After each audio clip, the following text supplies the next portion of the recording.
ಕುರುಕ್ಷೇತ್ರದ ಜ್ಯೋತಿ ಸರೋವರದಲ್ಲಿದ್ದೀವಿ. ಶ್ರೀಕೃಷ್ಣ ಭಗವದ್ಗೀತೆಯನ್ನು ಹೇಳಿದ ಜಾಗ, ಅರ್ಜುನನಿಗೆ ಗೀತೋಪದೇಶ ಮಾಡಿದ ಸ್ಥಳ ಇದು. ದೊಡ್ಡ ಆಲದ ಮರ. ಈ ಆಲದ ಮರದ ಬಳಿಯೇ ನಿಂತು ಶ್ರೀಕೃಷ್ಣ ಅರ್ಜುನನಿಗೆ ವಿಶ್ವರೂಪ ದರ್ಶನವನ್ನು ನೀಡಿದ ಸ್ಥಳ ಇದು. ಇಲ್ಲಿ ವಿಶ್ವರೂಪ ಕೃಷ್ಣನ ನೋಡಬಹುದು. ಇಲ್ಲಿ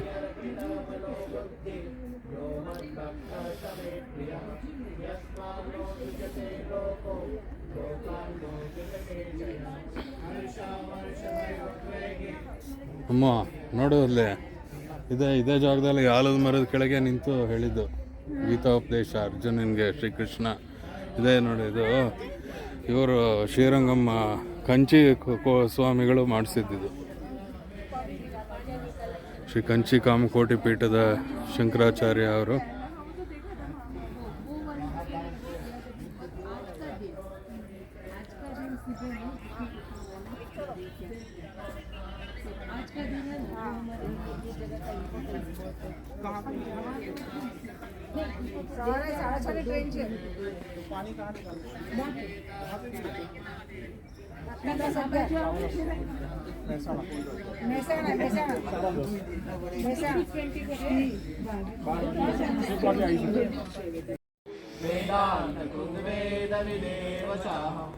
मामिमो पुरुषो लोके क्षरक्षर एव च क्षर सर्वाणि भूतानि कुटस्थोऽक्षर उच्यते उत्तमः पुरुषस्त्वन्य परमात्मेतु दाहत यो लोकत्रयमाविश्य विवर्त्य व्यय ईश्वर यस्माक्षरम् अतीतोऽहम् अक्षरादपि चोत्तमः अतोऽस्मि लोके वेदे च प्रथितः पुरुषोत्तमः यो मामेव सम्मूढो जानाति पुरुषोत्तमं स सर्वविद्वान् मां सर्वभावेन इति कुर्यातमं शास्त्रम् इदम् उक्तं मया नघ एतमुक्त्वा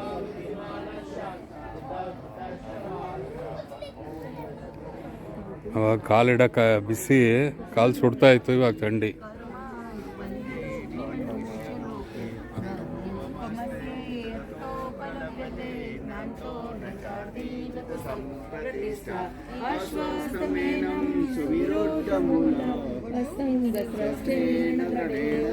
ಇಲ್ಲಿ ಈ ಕಡೆ ಪರಿಮಾರ್ಗಿತವ್ಯಂ ಯಸ್ಮಿನ್ ಗತಾಃ ನಿವರ್ತಂತಿ ಭೂಯ ತ್ವಮೇವ ಚಾದ್ಯಂ ಪುರುಷಂ ಪ್ರಪದ್ಯೆ ಯತಃ ಪ್ರವೃತ್ತಿ ಪ್ರಸಿದ್ಧಾ ಪುರಾಣಿ ಅಕ್ಷರಾಜ.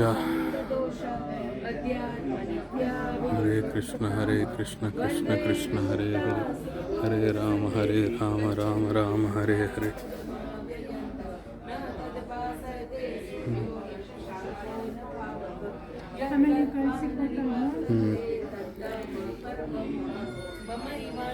ವಿಶ್ವರೂಪ ದರ್ಶನ मनस्स्यानीन्द्रियाणि प्रकृति स्थानि कर्षति शरीरं यद्वाप्नोति यच्चापि प्रमति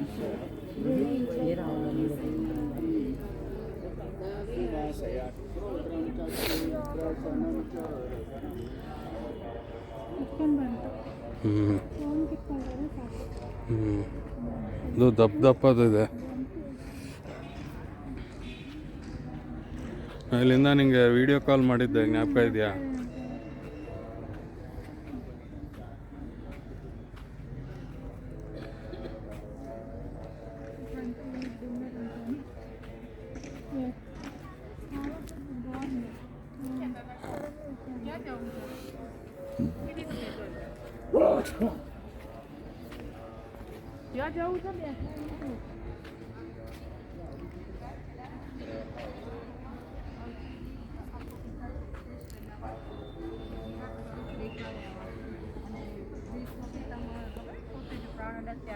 से भी 14 जनवरी जो संक्रांति दिवसे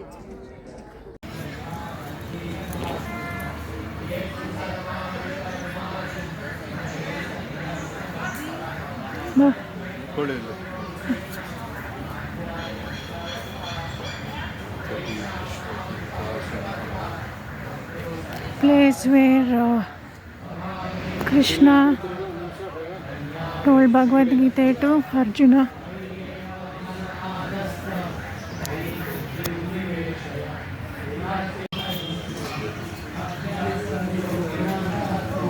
Narayana, Narayana. Vasudevasitam Devam Kamsachanuramardhanam Devaki Paramaya Krishnam Vande Jagadgurum.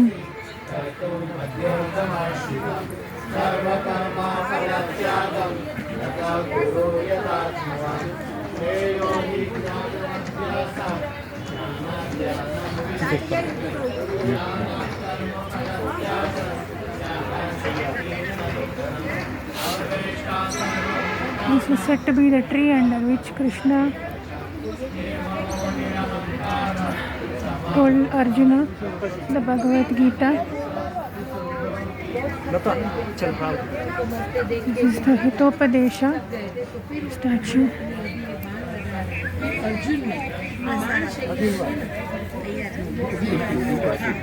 सोलह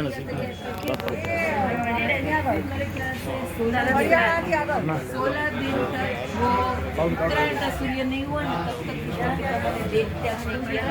फिर उनको प्यास लगी वो बोला कि अर्जुन मुझे प्यास लगी, तभी उन्होंने बाण से पानी निकाला, गंगा जी को निकाला।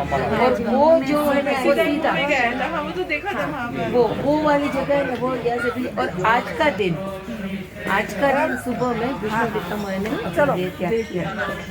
तो आज का दिन है ना, वो हमारे लिए ये जगह का इम्पोर्टेंस बहुत है।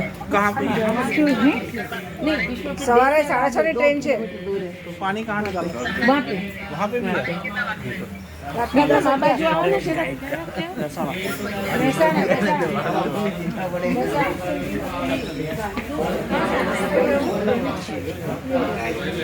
हाँ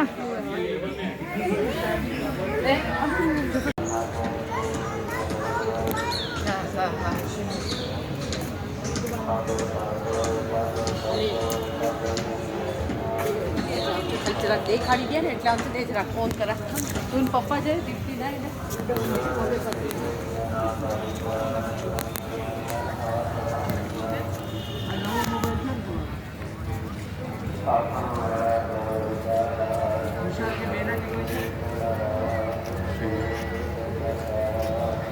ದೊಡ್ಡದಾಗಿದೆ ಅಲ್ಲ ಆಸೆ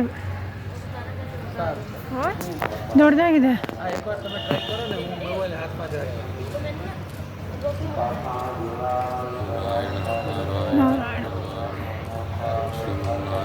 ಚರಣೋ ನಾರಾಯಣಾಯ ನಮಃ ಚರಣೋ ಶರಣಂ ಪ್ರಪದ್ಯೆ ತೇ ನಾರಾಯಣ ಇಲ್ಲಿ ಅರ್ಜುನ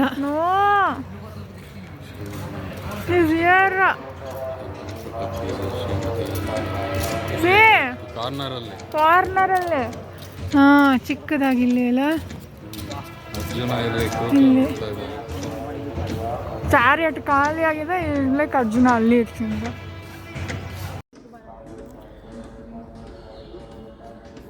ಶಾಂತಾಕಾರಂ ಭುಜಗಶಯನಂ ಪದ್ಮನಾಭಂ ಸುರೇಶಂ ವಿಶ್ವಾಧಾರಂ ಗಗನಸದೃಶಂ ಮೇಘವರ್ಣಂ ಶುಭಾಂಗಂ ಲಕ್ಷ್ಮೀಕಾಂತಂ ಕಮಲನಯನಂ ಯೋಗಿಹೃದ್ಯಾನಗಮ್ಯಂ ವಂದೇ ವಿಷ್ಣುಂ ಭವಭಯಹರಂ ಸರ್ವಲೋಕೈಕನಾಥಂ ಶ್ರೀ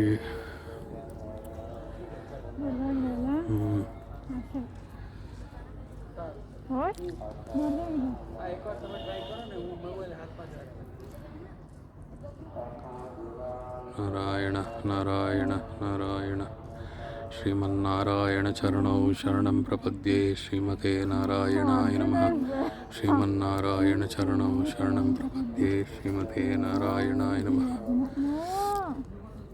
ಶ್ರೀಮನ್ನಾರಾಯಣ ಶರಣಂ ಪ್ರಪದ್ಯೆ ಶ್ರೀಮತೆ ನಾರಾಯಣ ಇಲ್ಲೇ ಈ ಕಾರ್ನರಲ್ಲೇ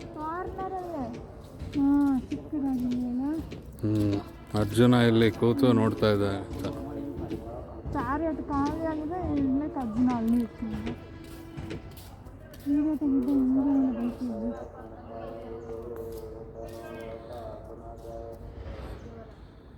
ಹರೇ ಕೃಷ್ಣ ಕೃಷ್ಣ ಕೃಷ್ಣ ಹರೇ ಹರೇ ಹರೇ ರಾಮ ರಾಮ ರಾಮ ಹರೇ ಹರೇ हरे कृष्ण कृष्ण कृष्ण हरे हरे, हरे राम राम राम हरे हरे। कृष्णाय वासुदेवाय देवकी नंदनाय च नंद गोपकुमाराय गोविंदाय नमो नमः। ಎಷ್ಟು ಟೈಮ್ ಈಗ? 5:41. ಹೋಗೋಣ, ಹಿಂಗೆ ಹೋಗ್ಬೋದು. ಬ್ರಿಡ್ಜ್ ಇದೆಯಲ್ಲ ಇಲ್ಲೇ. ಅಲ್ಲಿ ಅಡ್ಡ ಹಾಕಿದ್ದಾರೆ. ಹೌದಾ? ಇಲ್ಲ, ಈ ಕಡೆ ಜಾಗ ಇದೆ, ಅಲ್ಲಿ ಅಡ್ಡ ಹಾಕಿದಾರ ಎಲ್ಲ. ಅಲ್ಲಿ ಅಡ್ಡ ಹಾಕಿಲ್ವಾ? ಈ ಕಡೆ ಜಾಗ ಇಲ್ವಾ ಅಮ್ಮ? ಸೈಡಲ್ಲಿ ಚಪ್ಪಲಿ ಹಾಕೋಬೇಕು, ಅದಕ್ಕೆ ಹಂಗೆ ಹೋಗ್ಬೇಕಾಗತ್ತೆ.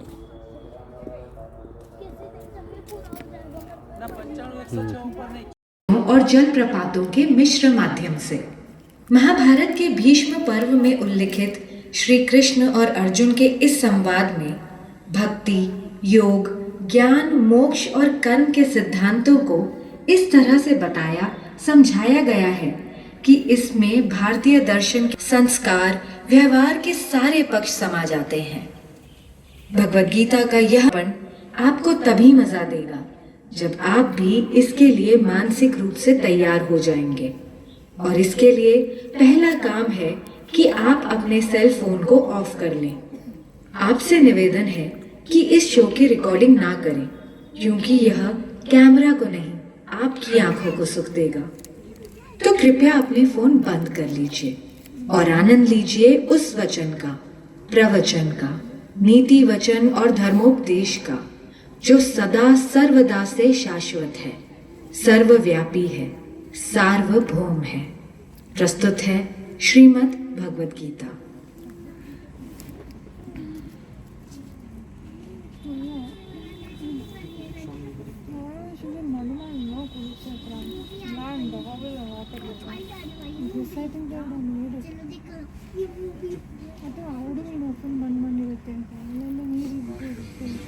ತೀರ್ಥಗಳಿರುತ್ತೆ.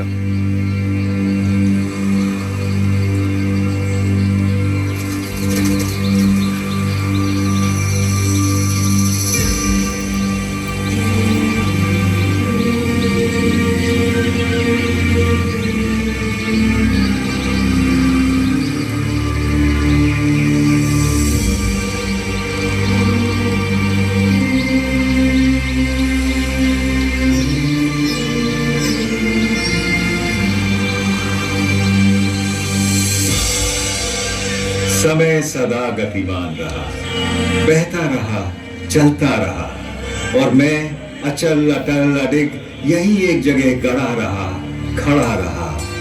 पर फिर भी हम साथ थे, क्योंकि समय के अनादि अनंत अखंड छेद अभेद अनवरत प्रवाह को मैंने अपने इसी स्थान से, थान से, ठौर से सतत सनातन निरंतर देखा है।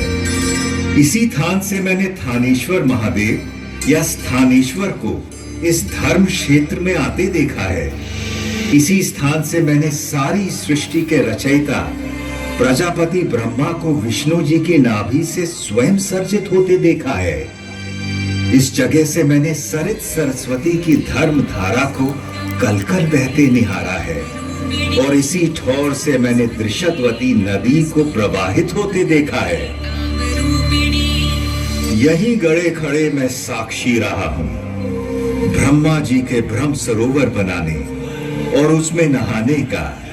यहीं से मैंने सन्निध सरोवर में 7 सरस्वतियों को समाहित होते अवलोकित किया है। और इस ज्योतिसर से तो मेरा जन्म का नाता है।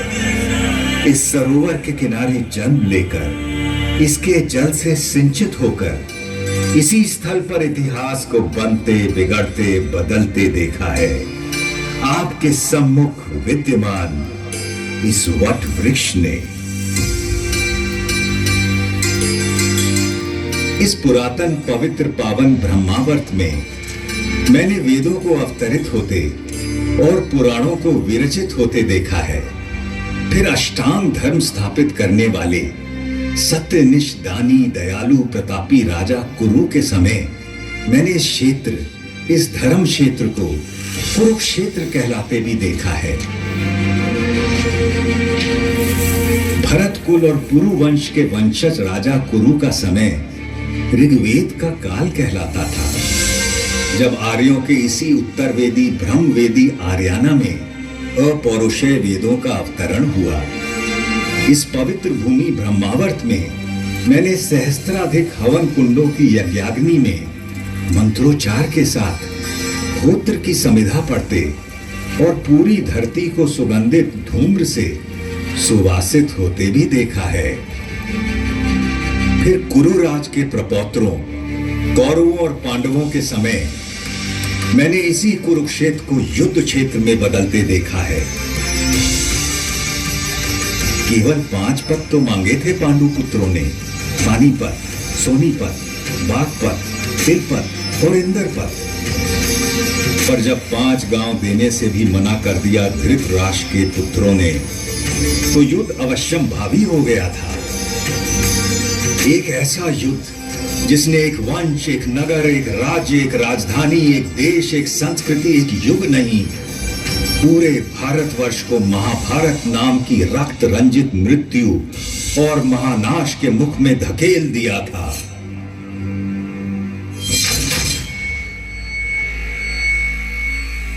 सच कहें तो महाभारत का युद्ध उसी दिन शुरू हो गया था जब जुए के मादक और मारक खेल के लिए धृतराष्ट्र के पुत्रों ने पांडवों को हस्तिनापुर के अपने प्रासाद में आमंत्रित किया था। जिसे द्यूत का व्यसन हो उसे जुए की चौपट से दूर रखना असंभव होता है।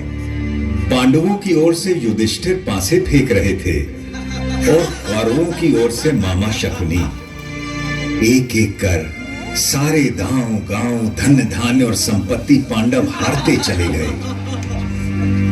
दूसरे भाइयों ने बड़े भाई को आगे खेलने से रोकने के अनेक यत्न किए, किंतु जैसे ही युधिष्ठिर मानने को होते, शकुनी उन्हें और उकसा देता। ऐसा कैसे हो सकता है कि पांडवों के बड़े राजकुमार के पास एक भी दांव लगाने के लिए कुछ भी न हो? और कुछ तो होगा, कोई रथ घोड़ा, दास दासी, चाकर भृत्य, स्त्री। हाँ, एक चीज है मेरे पास, मेरी पत्नी द्रौपदी, मैं उससे दांव पर लगाता हूँ। भैया, द्रौपदी कोई वस्तु नहीं, हम पांचों की पत्नी है वो। फिर कैसे आप उसे? ठीक है अर्जुन, तुम उसे जीत कर लाए थे, किंतु द्रौपदी में युधिष्ठिर का भी तो हिस्सा है। अभी इसका 5वां भाग काट कर दांव पर तो नहीं लगा सकते ना। आप पासा फेंकिए युधिष्ठिर, इस बार जीत निश्चित आपकी ही होगी।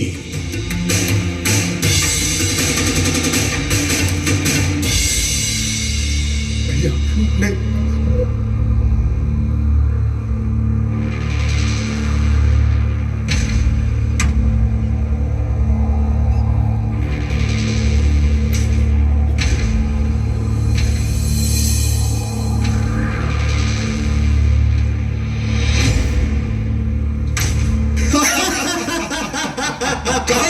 दासी द्रौपदी, सुशासन, उसे इस दरबार में ले आओ।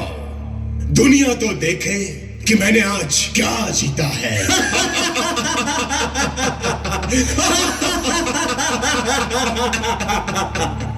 पूरे राजमहल में सन्नाटा पसरा था और उस नीरव मौन में केवल सुयोधन का अट्टहास गूंज रहा था। इधर सुशासन द्रौपदी को उसके केशों से घसीटता हुआ दरबार के बीचों बीच ले आया था।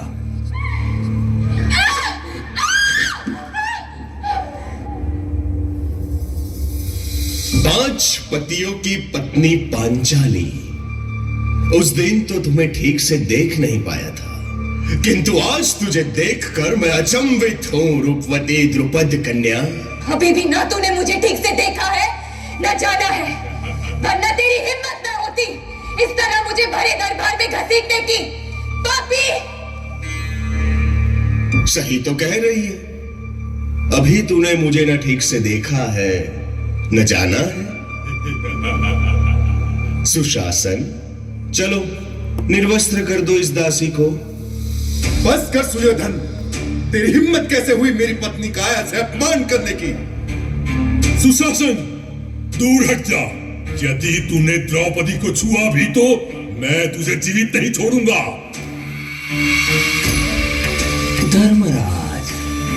ही बताइए ना, युद्ध में हारी हुई स्त्री पर किसका अधिकार होता है? जीतने वाले का या उसे हार जाने वाले का? अपनी आंखों के सामने इतना अधर्म तो न होने दीजिए धर्मराज। मौनम सहमति लक्षण। पुत्र सुशासन, निर्वस्त्र कर दो इस दंभी दासी को। कैसा पाप किया है आपने धर्मराज? अपनी पत्नी को मनुष्य नहीं, एक सूक्ष्म संपत्ति समझकर दांव पर लगा दिया। रोको इन्हें अर्जुन। पितामह भीष्म, आप तो हमारे कुल के सबसे बड़े हैं, रोको ना ये पाप। गुरुवर्य द्रोण, क्या यही सिखाया है आपने आपके शिष्यों को कि इस सभा? हे सखा, हे कृष्ण, हे कन्हैया, कोई बचा सकता है लाज अपनी इस सखी की। शंख चक्र गदा पाणे द्वारिकानिलयाच्युता गोविंद पुंडरीकाक्ष रक्ष मां शरणागतम्। राम कृष्ण द्वारिकावासिन् वासी यादव नंदना इमामवस्थां सम्प्राप्तम् अनाथां किमुपेक्षसे।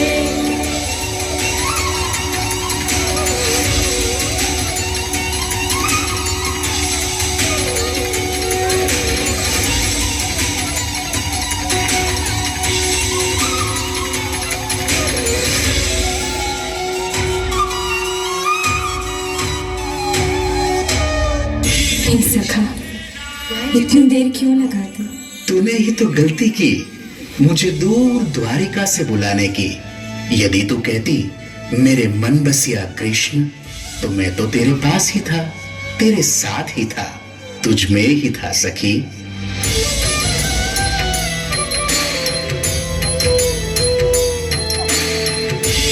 कृष्ण ने उस दिन अपनी सखी कृष्णा की लाश तो बचा ली, किंतु इस घोर पाप, इस जघन्य अपराध, संपूर्ण स्त्री जाति के इस अनादर के बाद संसार को प्रलयंकारी युद्ध से बचाना अब केशव के लिए भी संभव नहीं था।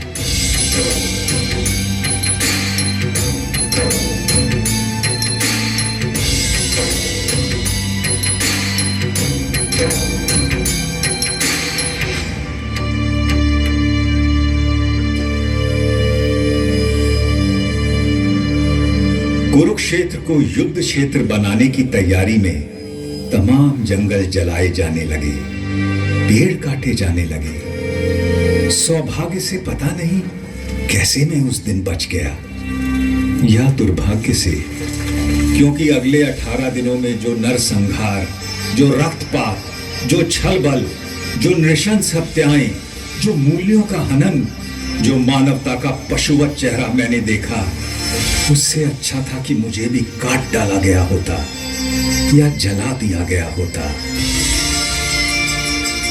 किंतु सबसे विस्मयकारी, विलक्षण और विचित्र था युद्ध का पहला दिन। कौरवों पांडवों की 18 अक्षौहिणी सुसज्जित सेनाएं यहीं सामने के मैदान में एकत्र होने लगी।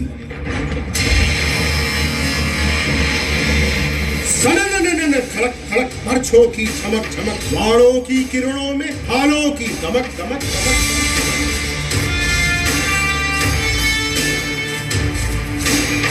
अश्वों की खड़क खड़क खड़क खड़क खड़क खड़क, रथध्वज की लहक लहक लहक लहक लहक।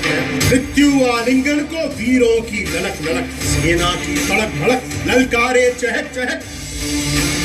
तूने हो गर्व से जो जीत दिखे झलक झलक झलक झलक। गज सेना धमक धमक धमक धमक धमक। अग्नियस्त्र धधक धधक धधक धधक। जय जय जय कौरव कहीं पांडव जय घोष धड़क। जय जय जय कौरव कहीं पांडव जय घोष धड़क। जय जय जय कौरव कहीं पांडव जय घोष धड़क।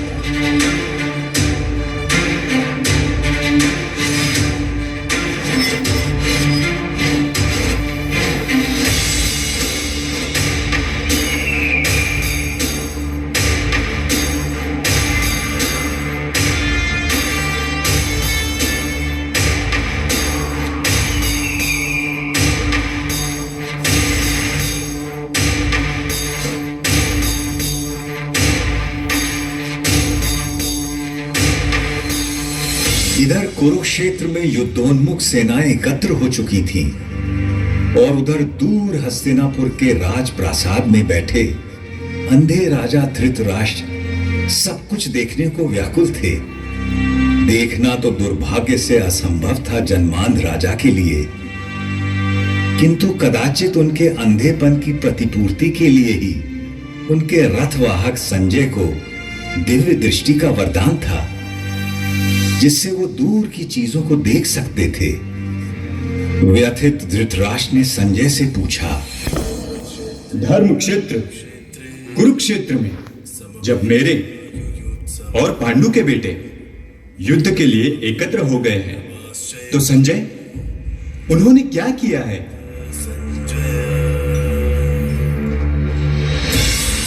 दुर्योधन को हर्षित करने के लिए कौरवों में वृद्ध महाप्रतापी पितामह भीष्म सिंह की तरह दहाड़ उठे।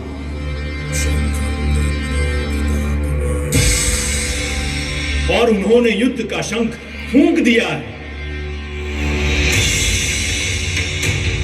उनके इंगित पर अनेक शंख, रणभेरियां, ढोल, मृदंग और रणसिंगे एकाएक बज उठे हैं। दूसरी ओर श्वेत अश्वों वाले बड़े रथ में आरूढ़ धनुर्धर अर्जुन और उनके सारथी माधव कृष्ण बैठे हैं। उन दोनों ने भी अपने अपने दिव्य शंख पांचजन्य और देवदत्त बजा दिए।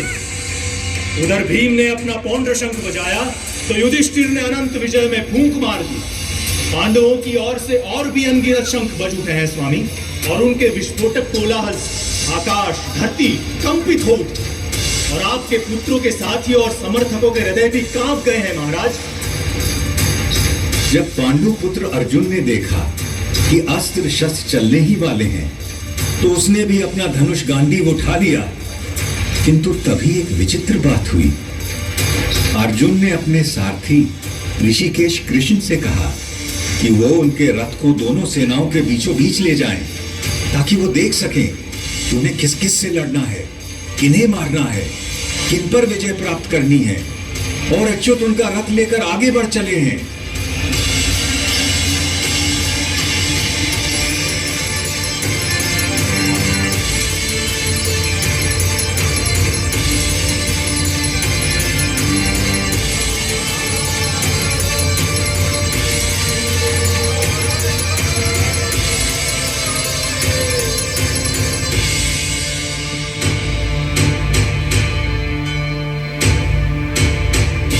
अर्जुन ने देखा कि सामने भीष्म और द्रोण थे।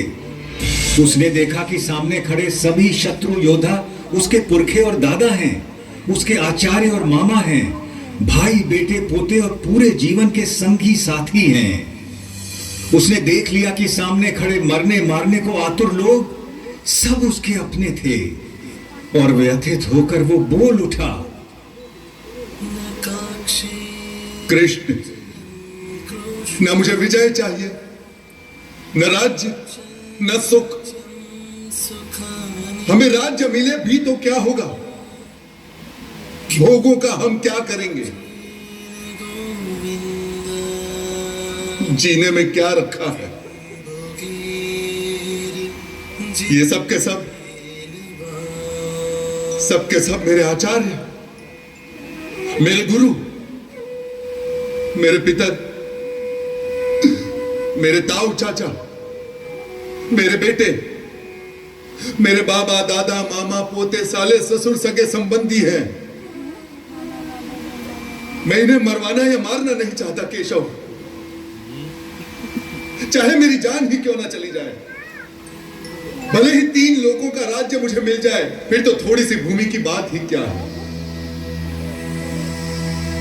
माना यह आतताई है, किंतु वो है तो हमारे बंधु ही।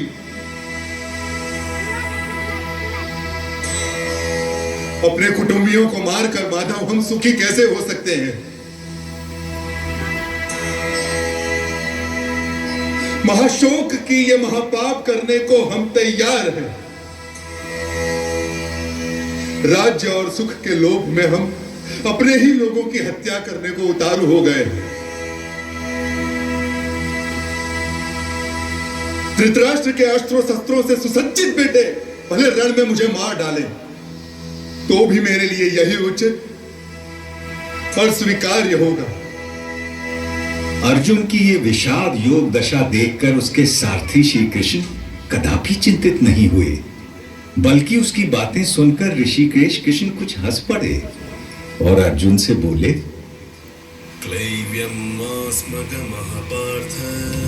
कायर मत बन पार्थ, यह तुझे शोभा नहीं देता। हृदय की शुद्ध दुर्बलता को त्याग दे और उठ खड़ा हो जा। तू तो परंतप है, तेरा काम है शत्रुओं को हराना, बैरियों को मारना। इस देह में आकर हमारी आत्मा बचपन, जवानी, बुढ़ापा इन सभी अवस्थाओं को प्राप्त करती है और फिर एक देह से निकलकर दूसरे देह में चली जाती है। इस देह परिवर्तन को देखकर कोई भी धीर बुद्धि व्यक्ति कभी भ्रमित नहीं होता है अर्जुन। जैसे पुराने कपड़ों को उतारकर मनुष्य नए कपड़े पहन लेता है, उसी प्रकार आत्मा भी पुराने शरीर को त्याग कर नया शरीर धारण करती है। इस आत्मा को ना तो शस्त्र काट सकता है और ना आग इसे जला सकती है, ना इसे पानी भिगा सकता है और ना ही हवा उसे सुखा सकती है। यूं सांख्य योग की बारीकियों को आगे समझाते हुए कृष्ण बोले, कुरुनंदन, इस योग में व्यवसायिक बुद्धि और कर्म निर्धारक बुद्धि दोनों एक ही है, लेकिन जो अव्यवसायी है, अकामी है, अकर्मण्य है, उसकी बुद्धि तो अनंत शाखाओं में बंटकर भटक जाती है अर्जुन। और फिर देवकी नंदन श्री कृष्ण ने वो शब्द कहे जो आज तक हर भारतीय के मन मस्तिष्क में गुंजायमान रहते हैं। तेरा अधिकार केवल कर्म पर है, फल पर कभी नहीं। तू कर्म करते समय फल की इच्छा कभी मत कर और कर्म से कभी मुंह भी मत मोड़। काश कि मनुष्य ये बात हम पेड़ों से समझ लेते, जो सारे संसार को, मनुष्यों, पशु पक्षियों को निरंतर फल देते हैं, किंतु स्वयं उस फल के भोग के बारे में कभी नहीं सोचते। वरना तो सारे जंगल, सारे पेड़ पौधे, सारी वनस्पति कब की नष्ट हो जाती और उसके साथ संसार में संपूर्ण जीवन भी।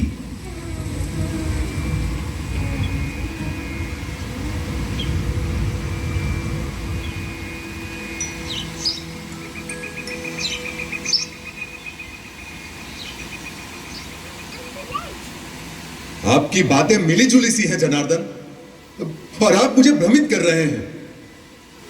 कृपया निश्चित करके कोई भी एक बात कहे जिससे कि मेरा कल्याण हो देवकी नंदन। और आपका जन्म तो कई युगों के बाद हुआ था, सतयुग, त्रेता युग, फिर आप सब कैसे जानते हैं कि आरंभ में यह सब कहा गया था? भरतवंशी अर्जुन, जब जब धर्म का ह्रास होता है और अधर्म बढ़ता है, तब तब मैं अपने आप को स्वयं सर्जित करता हूं। भले लोगों की रक्षा के लिए, बुरों के नाश के लिए और धर्म की स्थापना के लिए मैं बार बार अवतार लेता हूं, हर कल्प में होता हूं। मत्स्यः कूर्मो वराहश्च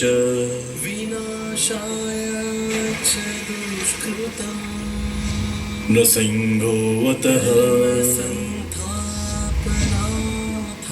वामनः रामो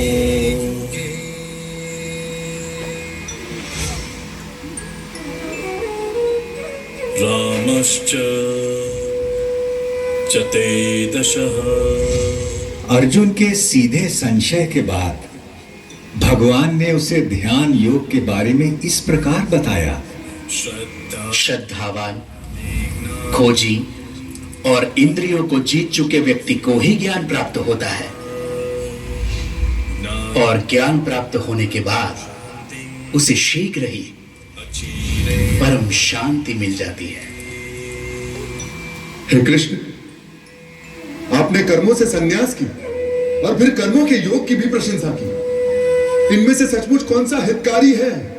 कृपया निश्चित करके मुझे समझाइए। अर्जुन, अपना उद्धार अपने आप ही किया जा सकता है, स्वयं को कभी गिराना नहीं चाहिए। हम अपने मित्र भी स्वयं ही हैं और स्वयं ही अपने सबसे बड़े शत्रु भी। जो बहुत खाता है ना तो योग उसे मिलता है और ना ही उसे जो बिल्कुल नहीं खाता। ना ही बहुत सोने वाले को मिलता है और ना ही बहुत जागने वाले को। जो यथा योग्य खाता है, जो यथा योग्य पैदल चलकर विहार करने आता है, कर्म में यथा योग्य प्रयास करता है, जितना सोना चाहिए उतना सोता है, जितना जागना चाहिए उतना जागता है, ऐसे योगी का योग ही दुखों का नाश करता है। यही तो विलक्षणता थी श्री भगवान के उद्गारों की, जिसमें जीवन के प्रत्येक पहलू की बात समाहित थी। परंतु अर्जुन ने फिर एक प्रश्न किया। कृष्ण मन चंचल तो होता ही है, वो शक्तिशाली और कठोर आज्ञाकारी भी है।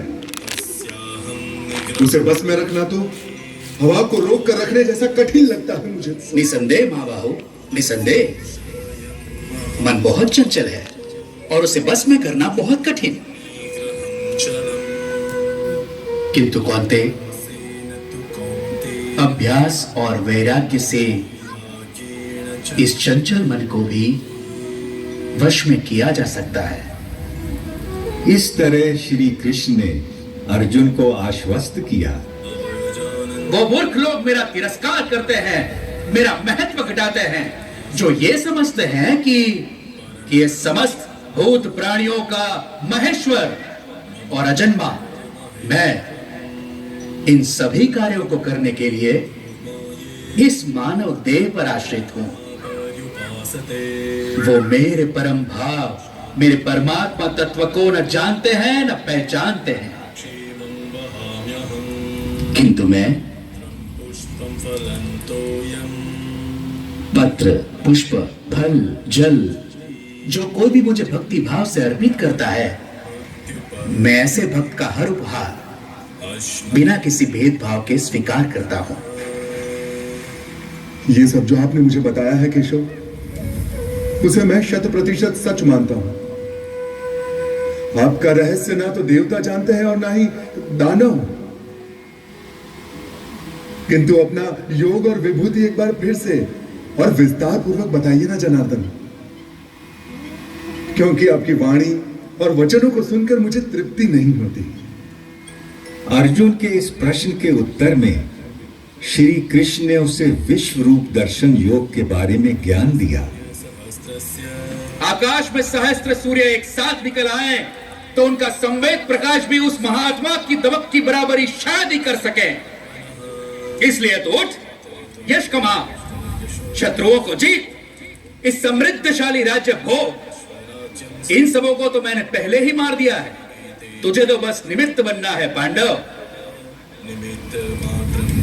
मेरे पास केवल वो लोग आ सकते हैं जो अपने समस्त कर्म मुझे अर्पित कर देते हैं, जो मेरी ओर उन्मुख हो, जो मेरे भक्त हो, जो इस संसार के सभी भूत पदार्थों और प्राणियों के प्रति शत्रुहीनता की भावना रखता हो। केवल वो ही मुझे प्राप्त कर सकता है पार्थ। शनय शनय अर्जुन का मन कुछ स्थिर होने लगा और जिज्ञासु होकर उसने श्री कृष्ण से पूछा कि कुछ भक्त हमेशा सतत उनकी उपासना करते रहते हैं और अन्य उनको अक्षर और अव्यक्त मानकर उनकी उपासना करते हैं। अब प्रश्न यह है कि उन दोनों में से वो स्वयं किसको अच्छा योगी मानते हैं। भगवान ने बड़े धीरज से उत्तर दिया। मेरा वो भक्त मुझे प्रिय है जो द्वेष नहीं करता, जो समस्त भूत पदार्थों और प्राणियों का मित्र है, जो सब पर करुणा करता है, जो निर्मम है, निर्मोही है, निरहंकार है, जिसमें मैं नहीं, जो अपने को कर्मों का कर्ता नहीं मानता, जो सुख और दुख दोनों को एक समान समझता है, जो क्षमा से भरा हुआ है। मेरा वो भक्त मुझे प्रिय है जो संतोषी है, सदा योगी है, आत्मा को जीतने वाला है, इरादों का पक्का है और मन बुद्धि सब मुझ पर अर्पित करता है। जनार्दन, बहुत से लोग जो शास्त्र में बताए गए तरीके से हटकर पूजा यज्ञादि करते हैं, उनकी आस्था कैसी है? भारत, सबकी श्रद्धा अपने अपने व्यक्तित्व और स्वभाव के अनुरूप होती है। मनुष्य श्रद्धा का पुतला है। जिसकी जैसी श्रद्धा होती है वैसा ही वो होता है। अब अर्जुन ने एक अंतिम प्रश्न किया। महाबाहु, ऋषिकेश, केशिनी शूदन, मैं संन्यास का और त्याग का तत्व भी जानना चाहता हूं। इनमें से सचमुच कौन सा हितकारी है, यह भी समझना है मुझे। कवि, मेधावी और विद्वान एक बात अच्छी तरह से जानते हैं कि संन्यास उन कर्मों का परित्याग है जो फल की कामना से किए जाते हैं, और दूसरे विवेचक सभी कर्मों के फल के त्याग को ही त्याग मानते हैं। सात्विक कर्ता वो है जिसमें आसक्ति नहीं होती, जो अहमवादी नहीं होता, जो धैर्य और उत्साह से भरा होता है, जो काम के पूरा होने ना होने में सिद्धि असिद्धि में भी निर्विकार रहता है। इसलिए हे पार्थ, तू सभी धर्मों का त्याग करके मेरी शरण में आ। मैं तुझे सब पापों से मुक्त कर दूंगा। तू शोक मत कर। पांडव श्रेष्ठ महाबाहु अर्जुन। अच्युत, आपकी कृपा से मेरा भ्रम नष्ट हो गया है, स्मृति वापस लौट आई है, संदेह दूर हो गए हैं, और अब मैं दृढ़ हूं कि अब से आपका कहा करूंगा। अर्जुन के मन से विषाद, करुणा, ग्लानि, शंका और निराशा छूमंतर हो गए, और अर्जुन ने अपना गांडीव उठा लिया और प्रत्यंचा तान दी। अब महाभारत होने को कोई नहीं रोक सकता था।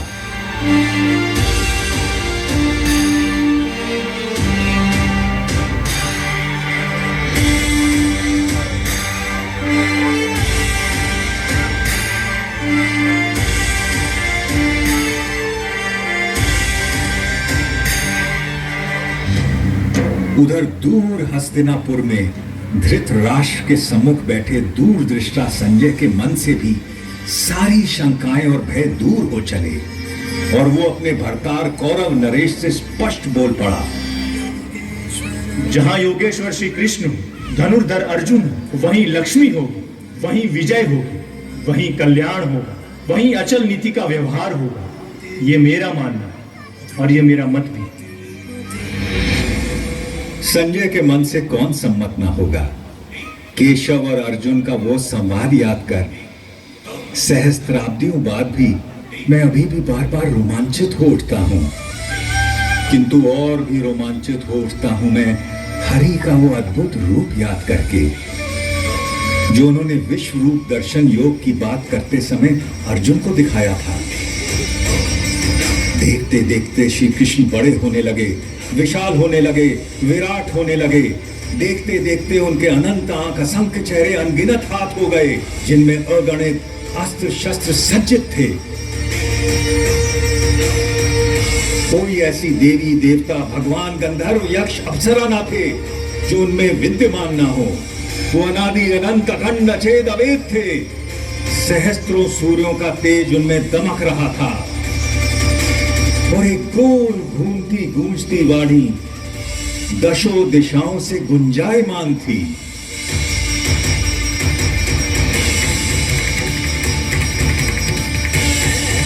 मैं अक्षर हूँ, अनिर्देश्य हूँ, अव्यक्त हूँ, सर्वज्ञ हूँ, चिंतन से परे कूटस्थ हूँ, अचल हूँ, ध्रुव हूँ। मैं ही भूतों के भीतर स्थित आत्मा, उनका निजित्व, उनका अपनापन हूँ।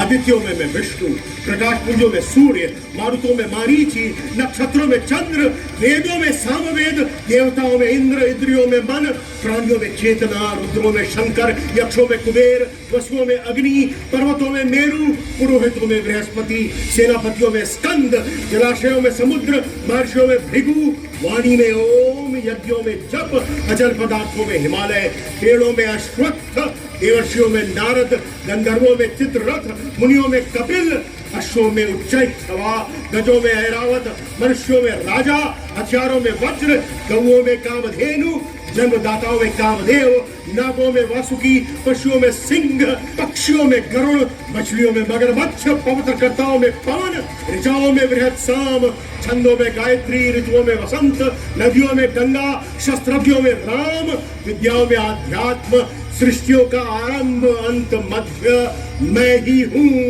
कभी समाप्त होने वाला काल भी मैं हूँ पार्थ, सबका हरण करने वाली मृत्यु मैं हूँ, भविष्य में होने वाले जन्मों का कारण भी मैं ही हूँ। मैं विश्वतोमुख हूँ, ये पूरा विश्व मेरा मुख है।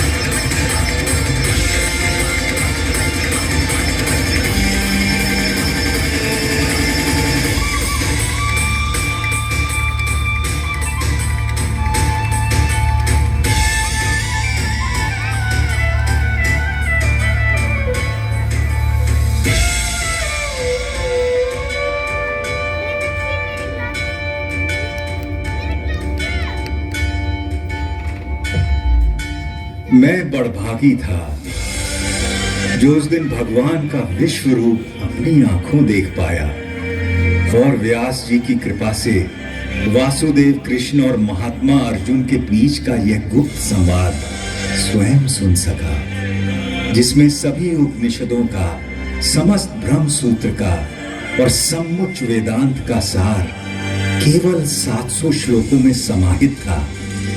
तभी तो कहते हैं कि जिसने इस उपनिषद ब्रह्म विद्या योग को जान लिया और श्रीमद् भगवत गीता को मान लिया, वह वास्तव में विद्वान, सचमुच में सर्वज्ञ और यथार्थ में योगी बन जाता है।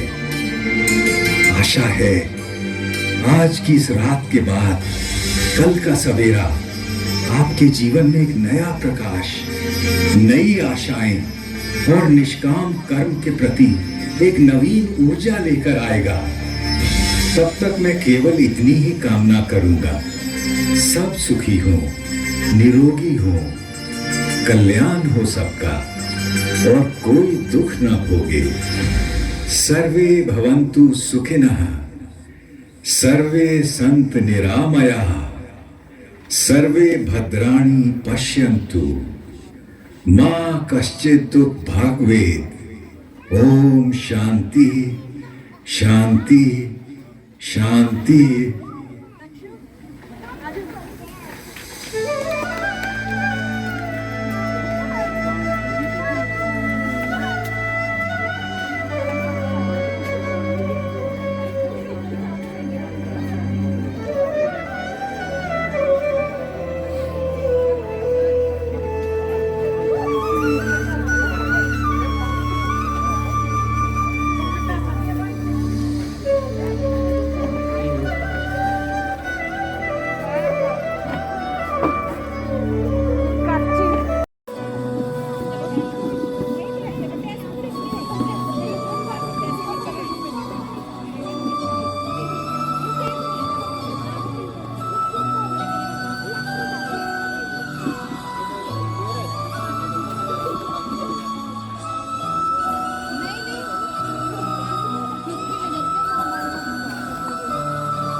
नमस्कार। ज्योतिसर की पावन भूमि में आप सबका स्वागत है। आज हम आपका साक्षात्कार कराएंगे भगवान कृष्ण के दो भव्य रूपों से। पहला रूप वो विराट रूप है जो महाप्रभु ने हस्तिनापुर में दिखाया, जिसका उद्देश्य था कि रण ना हो।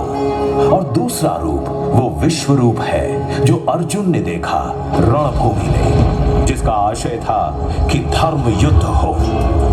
परंतु इन दो रूपों से पूर्व सृष्टि के आदिकाल से श्री हरि ने धर्म की रक्षा हेतु हर काल में अवतार लिया। और यहीं से शुरू होगी हमारी आज की ये दर्शनीय मल्टीमीडिया प्रस्तुति। सृष्टि के पहले न आकाश था, न पाताल, न प्रकाश था, न अंधकार, न जल था, न वायु, कुछ भी नहीं था। बस था हिरण्यगर्भ ही केवल, जो सभी प्राणियों का प्रकट स्वामी महान था। वही धारण करता था पृथ्वी और अंतरिक्ष।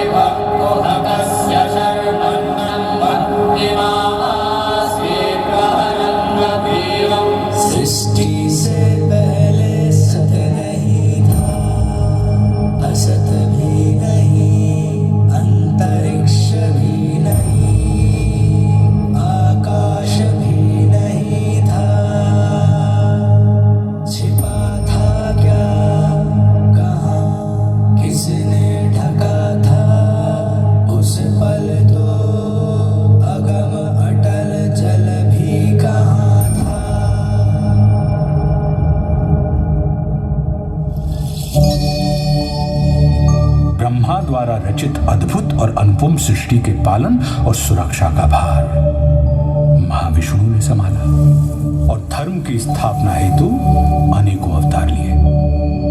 इन अवतारों ने कभी मार्गदर्शन किया और कभी प्रेरणा दी, और आवश्यकता पड़ने पर महासंहार भी किया। अद्भुत कथा है भगवान विष्णु के अवतारों की।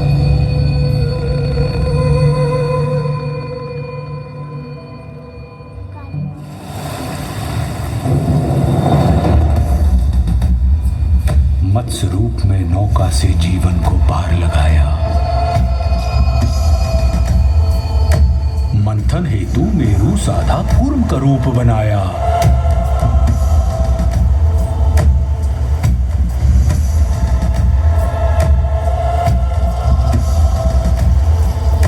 लील रहा सागर धरती को वार है आन बचाया।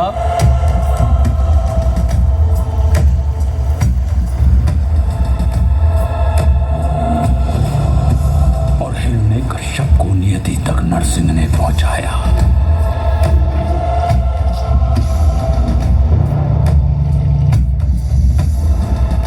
त्रिपद में वामन के पहुंचा महाबली पाताल।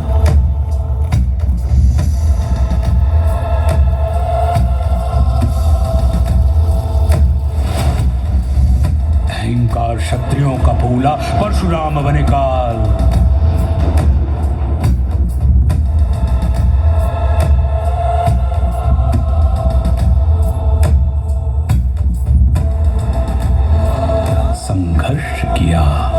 वनवास किया, जनमानस को विश्वास दिया। श्री रामचंद्र आदर्श बने और दशकंधर का नाश किया।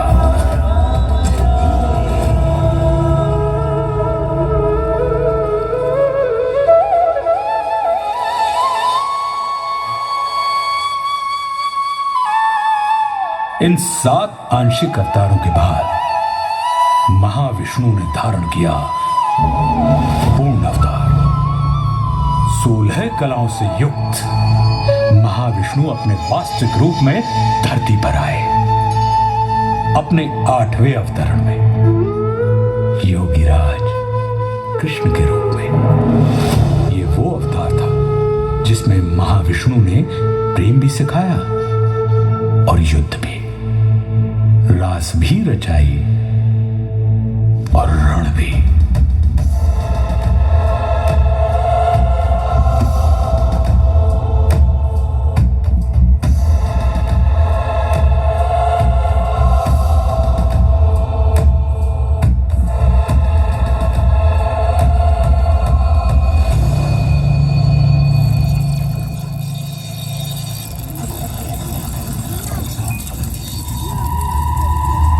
महाविष्णु के 8वें अवतार की कथा में एक दिन ऐसा भी आया जब भ्राताओं में ही द्वेष हुआ, भूखंड को लेकर क्लेश हुआ।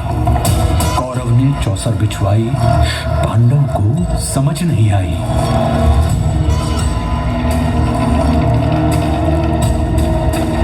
द्यूत हुआ, पाखंड हुआ, निर्लज्जता नृत्य प्रचंड हुआ, सीमाएं तोड़वाई गई, पांचाली सभा में लाई गई। अपमान हुआ जो नारी का, वो पूरे कुल पर भारी था।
संरक्षण पाकर द्रौपदी ने संपूर्ण कौरव सभा में नारी अपमान की चेष्टा करने वाले हर व्यक्ति को चेतावनी दे डाली।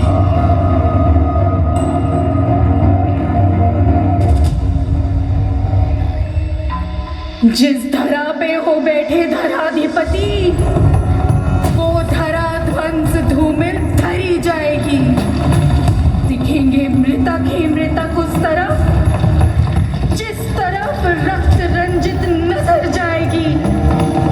होंगी विधवाएं इतनी गुरुवंश में, साड़ियां श्वेत सारी कम पड़ जाएंगी। नाम तक के लिए नर ना होगा कोई, बीज को सूनी को के बरस जाएंगी। अब खुले ही रहेंगे केश मेरे तब तक, कौरव वंश का विनाश नहीं होगा जब तक।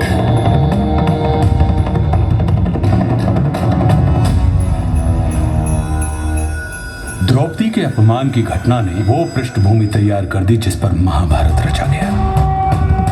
कौरव और पांडव अपनी अपनी सेनाएं संगठित करने में लगे। कृष्ण ने दुर्योधन के पास जाने का निश्चय किया। यह उनका युद्ध रोकने का अंतिम प्रयास था। और फिर हस्तिनापुर की सभा को संबोधित करते हुए वासुदेव कृष्ण ने कहा, दो न्याय अगर तो आधा दो, पर इसमें भी यदि बाधा हो तो दे दो केवल 5 ग्राम। रखो धरती अपनी तमाम, हम वही खुशी से खाएंगे, परिजन पर असी न उठाएंगे।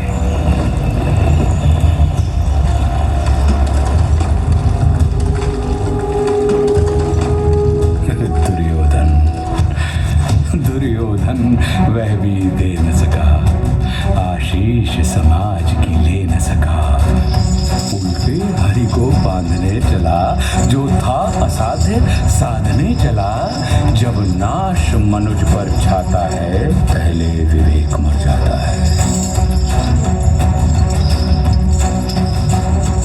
हरि ने भीषण ओंकार किया।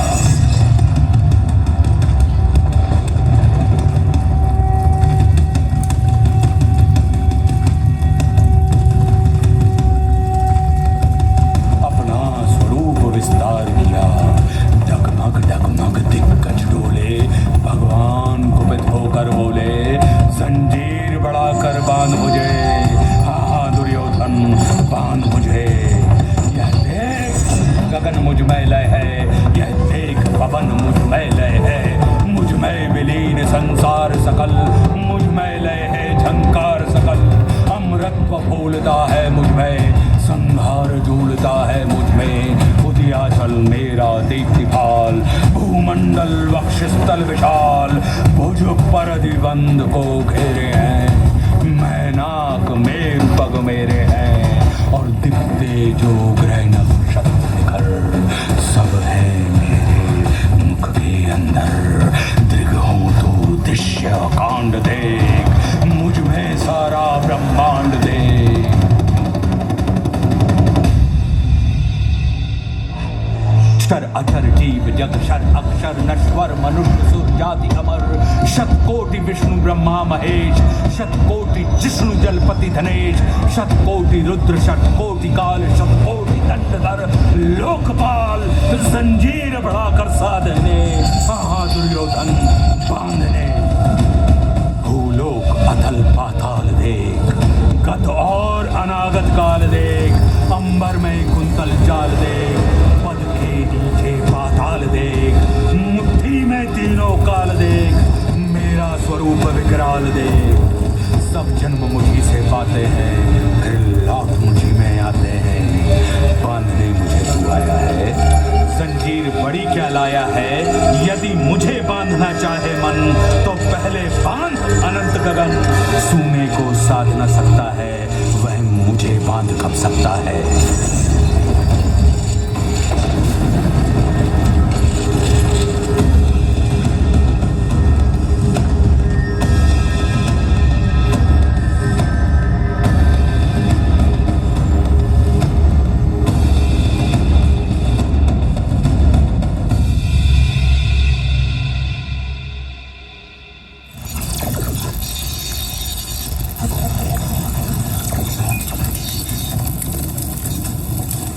हरी सभा को छोड़ चले, करके रणगर्जन घोर चले।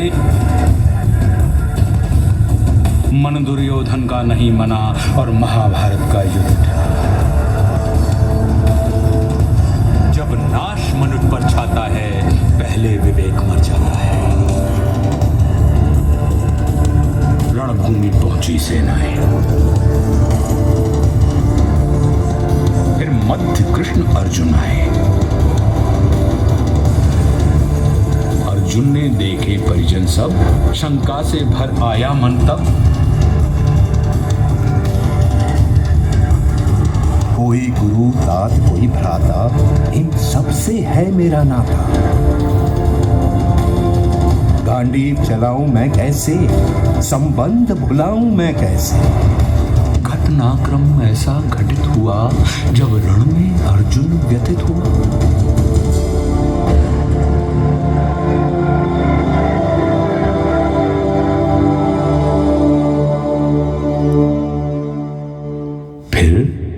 कर्म बताया केशव ने, निज धर्म बताया केशव ने।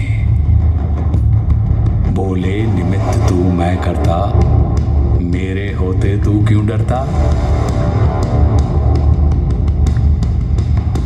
ब्रह्म ज्ञान पाकर अर्जुन भी उसी लोभ से ग्रसित हो गया, जिस लोभ से मानव कभी पार नहीं पा सकता।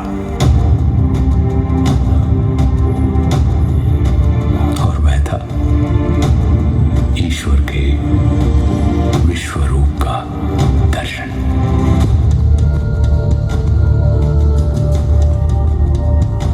अर्जुन ने कहा, हे माधव, मन में संशय होता है, ये विश्वरूप क्या होता है। इस संशय को नष्ट करो, अपना स्वरूप स्पष्ट करो।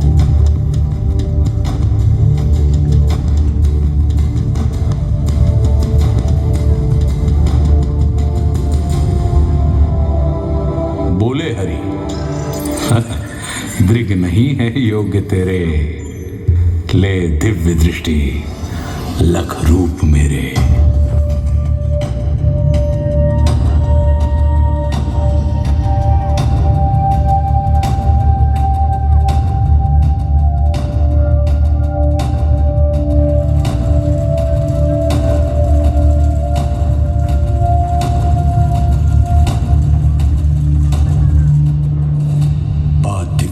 चक्षु जो दिव्य दिखा,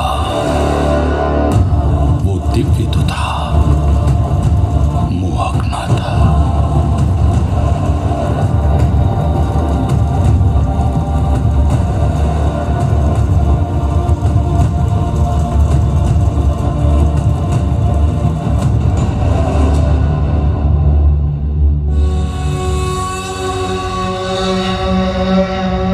वो रूप नहीं मुरलीधर का, वो दृश्य महाकालेश्वर का।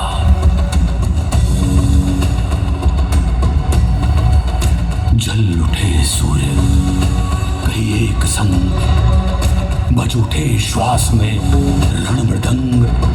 अनगिनत नेत्र मुख दांत उदर, गए लील विश्व आतंकित कर।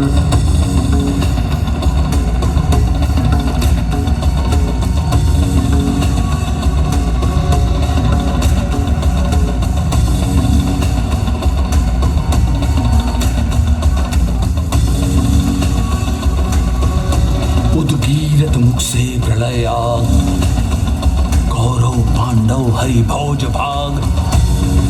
आदित्य रुद्र मारुत अपार, गंधर्व वसु अश्वनी कुमार। कर रहे दंडवत सर्व नमन, पर हरिकोपमय गर्जित घन। सारी सृष्टि दाह गई अनल, जो शेष बचा ले गया करल।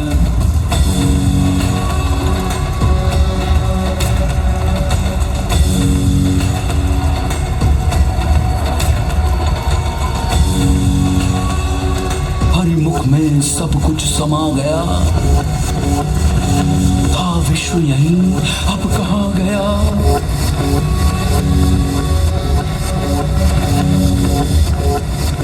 हरिमुख भक्षण को आतुर था,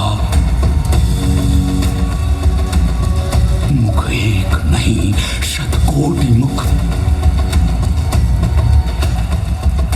प्रत्येक पार्थ के ही सम्मुख, ये उग्र रूप था जो दर्शित। थे लोक त्रय कंपित कंपित,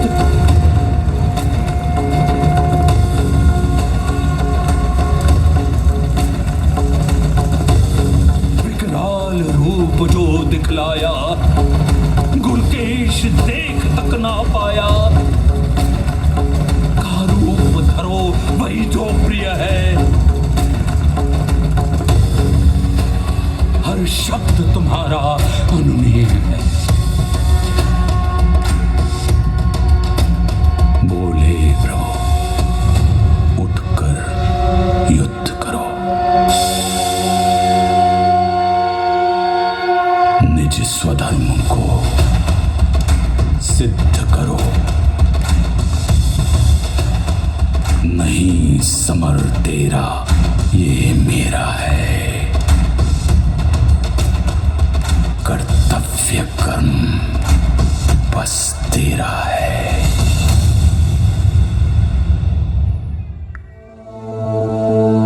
दो बार दिखाकर विश्वरूप, संदेश दिया अमृत स्वरूप। पहले चाहा ना ये रण हो, फिर चाहा अब रण ही रण हो।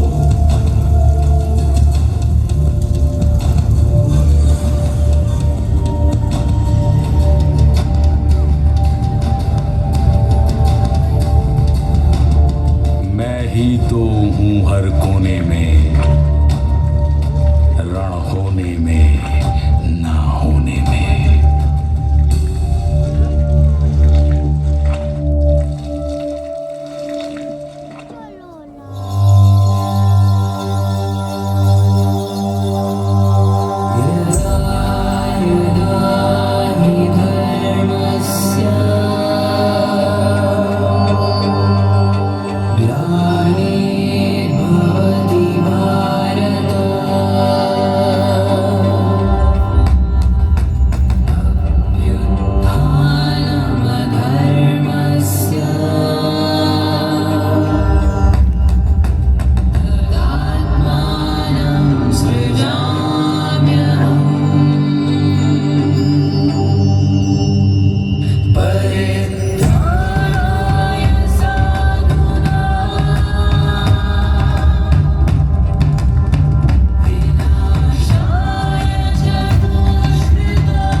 भाग्यशाली हैं आप जो आज ज्योतिसर की उसी भूमि पर इतिहास को पुनः जीवित होते देख रहे हैं। धन्य धरा ज्योतिसर की जहां योगी राज ने ज्ञान दिया।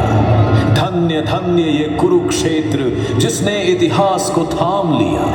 धन्य धन्य ये विश्वरूप जिसने जग को नव प्राण दिया।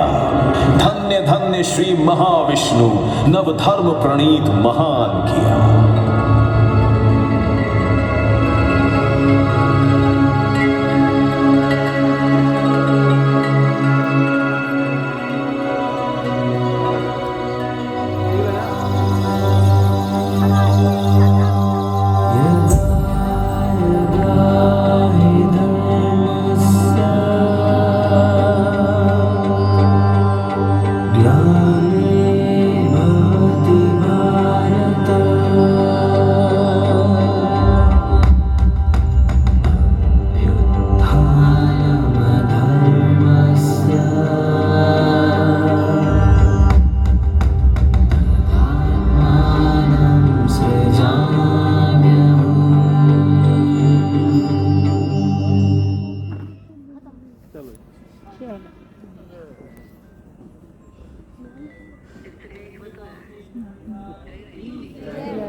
ಬ್ರಹ್ಮ ಸರೋವರ ಕುರುಕ್ಷೇತ್ರದ ಬಹು ವಿಸ್ತಾರವಾದ ಬ್ರಹ್ಮ ಸರೋವರ ನೋಡ್ತಾ ಇದ್ದೀವಿ. ಅಲೆಗಳು ಗಾಳಿಗೆ ಅಲೆಯ ಶಬ್ದ, ಆ ಅಲೆ ಶಬ್ದನೇ ಚೆನ್ನಾಗಿರುತ್ತಲ್ಲ ಕೇಳೋಕ್ಕೆ.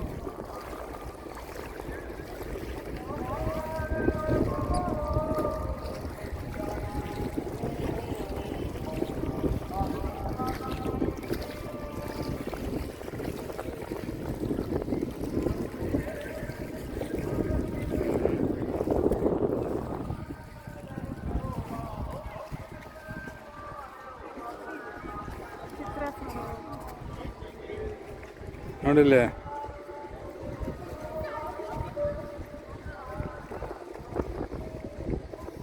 ನಾನು ಲಾಸ್ಟ್ ಟೈಮು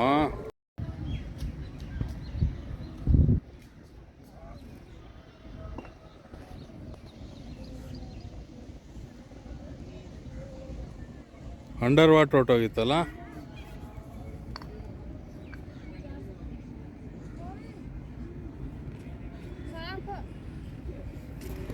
ಬ್ರಹ್ಮ ಸರೋವರ.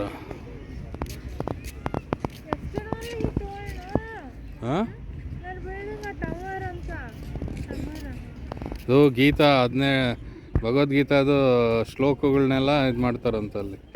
18 ಟವರ್ ಏನೋ ಇದೆ.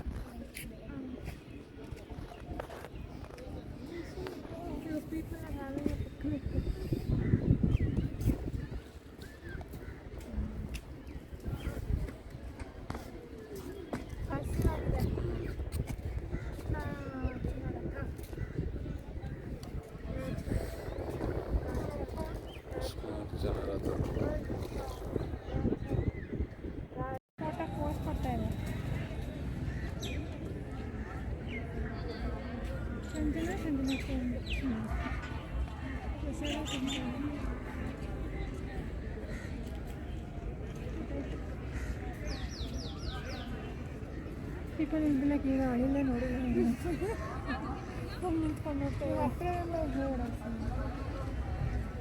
ಮುಂಚೆ ಎಲ್ಲ ಬರ್ತಿತ್ತು ಗೊತ್ತಾ, ಸತಿ ಮನೆ ಬರ್ತಾ ಇತ್ತು. ಎಷ್ಟು ಫಾಸ್ಟಾಗಿ ಓಡುತ್ತೆ ಯಪ್ಪ.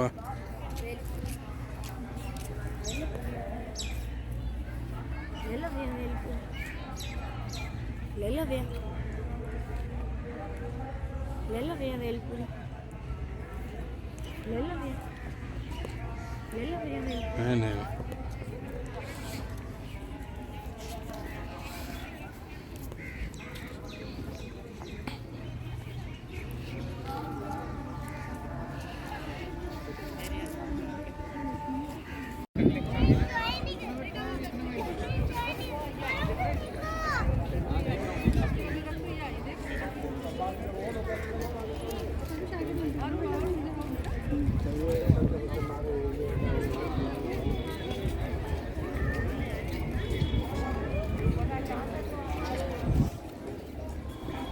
ಸರೋವರದಲ್ಲಿ ಹಂಸಗಳ ವಿಹಾರ, ಆ ಕಡೆ ಪಾರಿವಾಳಗಳು, ಒಂದೆಡೆ ಹಂಸಗಳು.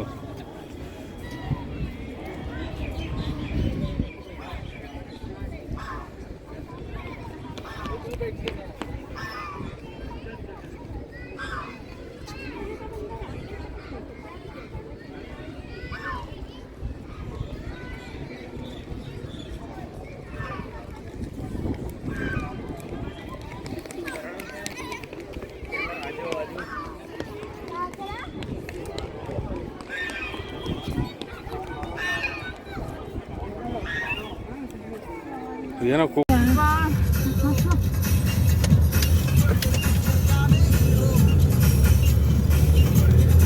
ನೋಡಿ ನೀವು ಹೌದಾ ಮತ್ತು ಅಂಗಡಿ ಹಾಕೊಂಡು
फिर ये बोलेगा तू कि हमें पढ़ना भी खुद से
ಬೇಡ ಒಟ್ಟಿಗೆ ಹೋಗೋಣ